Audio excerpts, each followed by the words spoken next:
buried lakes of liquid water discovered on Mars.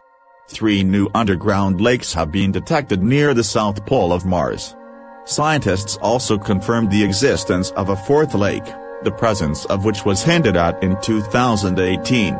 Liquid water is vital for biology, so the finding will be of interest to researchers studying the potential for life elsewhere in the solar system. But the lakes are also thought to be extremely salty, which could pose challenges to the survival of any microbial life forms. Billions of years ago, water flowed in rivers and pooled in lakes on the Martian surface.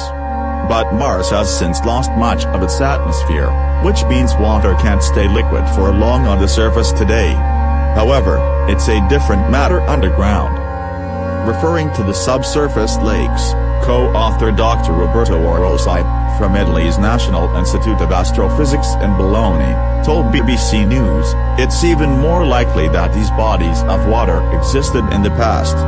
Of course, the implication of this is that you would have a habitat or something that resembles a habitat that lasted throughout the history of the planet, as Mars was undergoing its climatic catastrophe and turning from a relatively warm planet, though it's not clear how warm, to a frozen waste. There was a place where life could adapt and survive. The latest discovery was made using data from a radar instrument on the European Space Agency's ESA Mars Express spacecraft, which has been orbiting the red planet since December 2003. In 2018, researchers used data from the Mars's radar to report signs of a 20 km wide subsurface lake located 1.5 km under Mars' south polar layer deposits, a thick polar cap formed by layers of ice and dust. However, that finding was based on 29 observations collected by Mars's between 2012 and 2015. Now, a team including many of the same scientists from the 2018 study have analyzed a much bigger dataset of 134 radar profiles gathered between 2010 and 2019.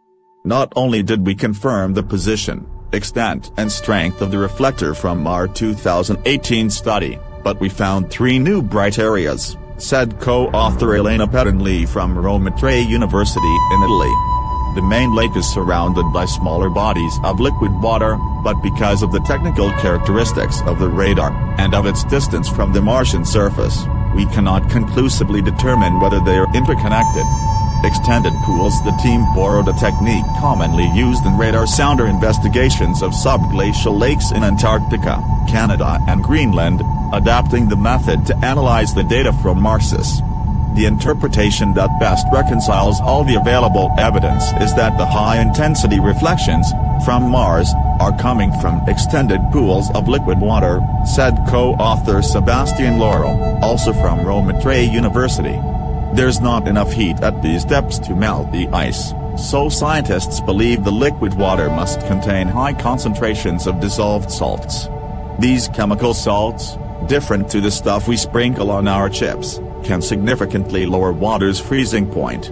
In fact, recent experiments have shown that water with dissolved salts of magnesium and calcium perchlorate, a chemical compound containing chlorine bound to 4 oxygens, can remain liquid at temperatures of 123 C.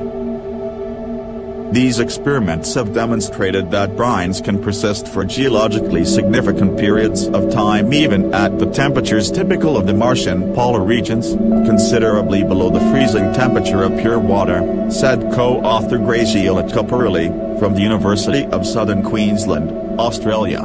Some hypersaline lakes on Earth can reach salt concentrations of 40%. Just how saline the lakes are on Mars isn't something that's known precisely. This is a difficult question to answer, Dr. Orosai, who is the principal investigator on the Marsus experiment, told me. We do not know the thermodynamical conditions down there, and we do not know the kinds of salts that are dissolved in the water if they are down there. We expect that water would be close to the saturation point, the stage at which no more salt can be dissolved, because as water stands there, it leaches through rocks and tends to dissolve every salt it meets. We're talking about several tenths of % of salt content in the lakes. The lake's salinity is of particular relevance to the life question. terrestrial microbes that thrive in very salty conditions are known as halophiles. But studies have shown that bugs can tolerate more extreme salinities when temperatures are higher, and colder temperatures when salinity is lower. The range of conditions microorganisms can withstand is more limited when environments are both very saline and very cold, because of a double whammy effect. There is ongoing research into whether life could survive in conditions like those in the lakes on Mars. Dr. Orosai said, "Salt in very high concentrations is not very friendly to life. Life," he added, "is still a possibility, but there's much more work to do." There had been criticisms of the 2018 paper, with some researchers proposing that the main lake could be the result of an exceptional situation, such as the presence of a volcano under the polar cap heating ice from below. By finding more of these bodies of water, this means it's something different. It's not a unique phenomenon, it's not a unicorn. It's something that must be occurring rather naturally, said Dr. Orosai. He said the fact such lakes could have persisted for much of Martian history meant they could still retain traces of any life forms that could have evolved when Mars had a dense atmosphere, a milder climate and the presence of liquid water on the surface, similar to the early Earth. The team isn't finished yet, however, and plans to keep gathering data as long as Mars Express lasts, according to Roberto Orosai.